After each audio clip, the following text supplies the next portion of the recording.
Hello guys, welcome to my YouTube channel. कैसे हैं आप सब दोस्तों। घर पर तो हम सब काम करते ही हैं, लेकिन अगर काम टिप्स एंड ट्रिक से किए जाए तो वो काम आसान तो होते हैं, साथ साथ हमारे पैसे और समय की भी बचत करते हैं।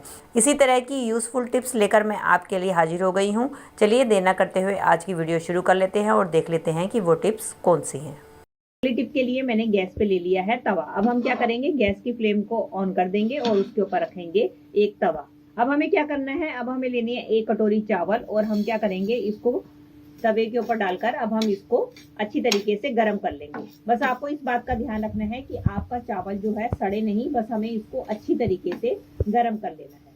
अब फ्रेंड्स ये देखिए, मेरे चावल अच्छी तरीके से गर्म हो चुके हैं। अब हम क्या करेंगे, इस चावल को एक कटोरी में निकाल लेंगे। ये देख सकते हैं दोस्तों, मैंने इसको कटोरी में निकाल लिया है। अब हमें जरूरत होगी एक जुराब की। अब हम क्या करेंगे, ये जो कटोरी है इसको हम डाल देंगे जुराब के अंदर।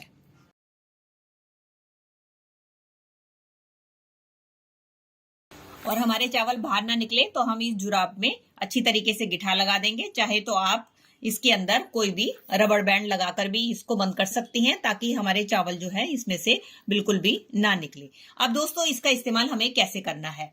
दोस्तों आपने देखा ही है, सर्दियां शुरू हो गई हैं, जिसके कारण हमारे बड़े बुजुर्गों के हाथों में, पैरों में, कमर में दर्द होने लगता है, जिसके कारण हम महंगे महंगे हॉट बैग बाजार से खरीदते हैं।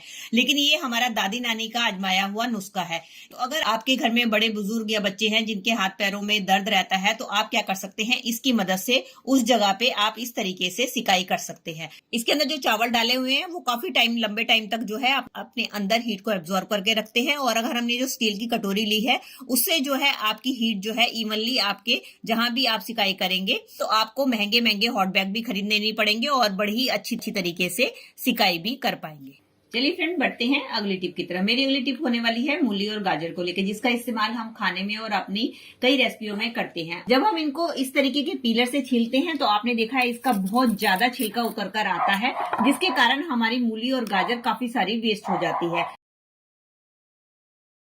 तो इसका बहुत ही आसान उपाय मैं लेकर आई हूं कि उसके लिए आपको क्या करना है, जिससे कि आपकी मूली भी बिल्कुल वेस्ट नहीं होगी। उसके लिए आप लें अपने घर पे रखी हुई कोई भी इस तरीके की प्लास्टिक की बोतल, जिसको कि अक्सर हम फेंक देते हैं। तो और आपने क्या करना है, किसी भी नाइफ की मदद से आपने इसको ऊपर से कट कर लेना है। ये देख सकते हैं, इस तरीके से मैंने बोतल को कट कर लिया है। अब इसकी मदद से अगर आप अपनी मूली और गाजर को छीलेंगे तो आप देखेंगे इसका छिलका जो है बहुत ही महीन उतर कर आएगा और आपकी मूली और गाजर बहुत ही आसानी से मिनटों में ही छिल जाएगी।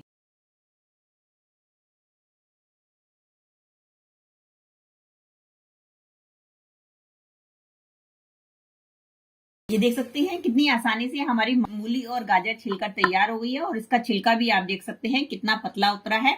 इस तरीके से आप बोतल की मदद से ढेरों अपनी गाजर और मूली को छील सकते हैं और वेस्टेज होने से भी अपनी सब्जियों को बचा सकते हैं। चलिए फ्रेंड, बढ़ते हैं अगली टिप की तरफ। मेरी अगली टिप होने वाली है इस टेप को लेके। अक्सर यही होता है कि जब हम इस टेप को यूज करने के बाद रख देते हैं और नेक्स्ट टाइम जब हमें इसको यूज करना होता है तो इसका एंड हमें मिलता नहीं है, जिसके कारण हमें काफी दिक्कत आती है। तो उसका बहुत ही आसान उपाय लेकर आई हूं कि अगर आपको भी दिक्कत आए तो आप क्या करें, आप ले अपने घर पे रखा हुआ इस तरीके से कोई भी पेन। आपने क्या करना है, जिसका भी एंड ढूंढना है उसके ऊपर आपने इस तरीके से पेन को चलाना है।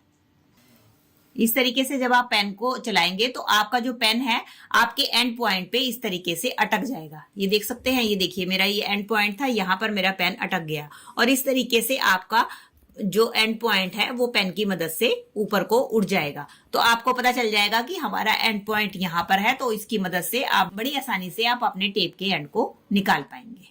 चलिए फ्रेंड, बढ़ते हैं अगली टिप की तरफ। मेरी अगली टिप होने वाली है इस तरीके के लेडीज कुर्ते को लेके या शर्ट्स को लेके, जो कि हम लेडीज वियर करती हैं। तो क्या होता है कि हमारे पास ढेर सारे होते हैं जिनको कि कुछ को हम नहीं पहनते हैं, उनको रिजेक्ट कर देते हैं या कुछ हमारे बेकार हो जाते हैं।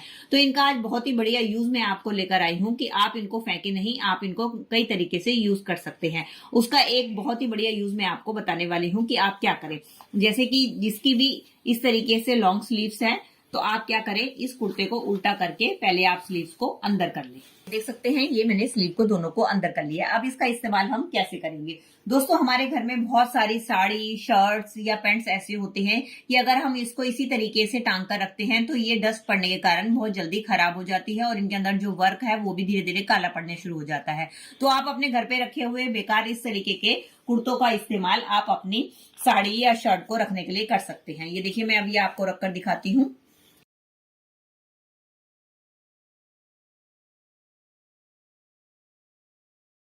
ये देख सकते हैं इस तरीके से मैंने साड़ी को इसके अंदर रख दिया है। और अगर ये आपका थोड़ा सा नेक खुला है तो आप क्या कर सकते हैं, चाहे तो आप इसके ऊपर सिलाई लगाएं, नहीं तो आप सेफ्टी पिन लेके अपने गले को इस तरीके से बंद कर दें। ये देखिए इस तरीके से मैंने साड़ी को हैंग कर दिया। अब इस तरीके से आप अलमीरा में अपनी साड़ी को इस कुर्ते के अंदर हैंग करके रखेंगे तो आप देखेंगे कि आपकी एक तो साड़ी बिल्कुल भी गंदी नहीं होगी और दूसरा जो आपके बेकार पड़े हुए कुर्ते हैं उनका भी यूज हो जाएगा। दोस्तों जब भी हम अपने घर पे सिलेंडर रखते हैं, अगर हम उसको स्टैंड पे ना रखें तो आपने देखा है कि हमारा फर्श इस तरीके से खराब हो जाता है और उसके ऊपर जंग के निशान लग जाते हैं, जिसको छुड़ाने में हमारा काफी सारा टाइम लग जाता है। तो इसको छुड़ाने का बहुत ही आसान ट्रिक बताने वाली हूँ कि आपने क्या करना है। तो इसको साफ करने के लिए आप ले हार्पिक, और आपने क्या करना है, हार्पिक लेके इस जंग के ऊपर इस तरीके से थोड़ा थोड़ा लगा देना है और इसको 10-15 मिनट के लिए आपने ऐसे ही छोड़ देना है। अब उसके बाद हम लेंगे घर पे रखी कोई भी कॉम्ब, आप कोई भी कॉम्ब ले लें और साथ में हमें जरूरत होगी इस तरीके के कोई भी सॉक्स की, जो भी आपके घर पे खराब हो। सॉक्स ना हो तो आप किसी कपड़े का भी इस्तेमाल कर सकते हैं। तो आपने क्या करना है, कॉम्ब के अंदर इस तरीके से सॉक्स को फंसा देना है और इसके बाद आप अपना जहां पर भी आपका हार्पिक गिरा है उसके ऊपर आप आसानी से इसको रगड़ें। तो आप जैसे इसको रगड़ेंगे तो आप देखेंगे कि आपका जंग का दाग धीरे धीरे साफ होता जाएगा। अब आप ये सोचेंगे कि इसके लिए मैंने कंघी का इस्तेमाल क्यों किया। दोस्तों क्योंकि हार्पिक को क्लीन करने के लिए हम ज्यादातर ग्लव्स का इस्तेमाल करते हैं और कई बार हमारे पास ग्लव्स नहीं होते हैं, तो हम हार्पिक को डायरेक्ट हाथों से क्लीन करें तो ये हमारे हाथों को नुकसान पहुंचा सकता है। चलिए अब मैं इसको आपको साफ कपड़े की मदद से भी साफ करके दिखाती हूँ कि देखिए हमारा जंग का दाग कितनी आसानी से क्लीन हो गया। तो दोस्तों ये थी मेरी वीडियो, आई होप आपके लिए यूजफुल रही होगी। अगर दोस्तों आपको मेरी वीडियो जरा सी भी हेल्पफुल लगी है तो प्लीज इसे एक लाइक, शेयर और कमेंट कीजिएगा। और इसी तरीके की और भी यूजफुल वीडियो देखना चाहते हैं तो बेल आइकन के साथ मेरे चैनल को सब्सक्राइब कर सकते हैं। चलिए दोस्तों मिलती हूँ अगली वीडियो में। Till then take care and bye bye. Thanks for watching.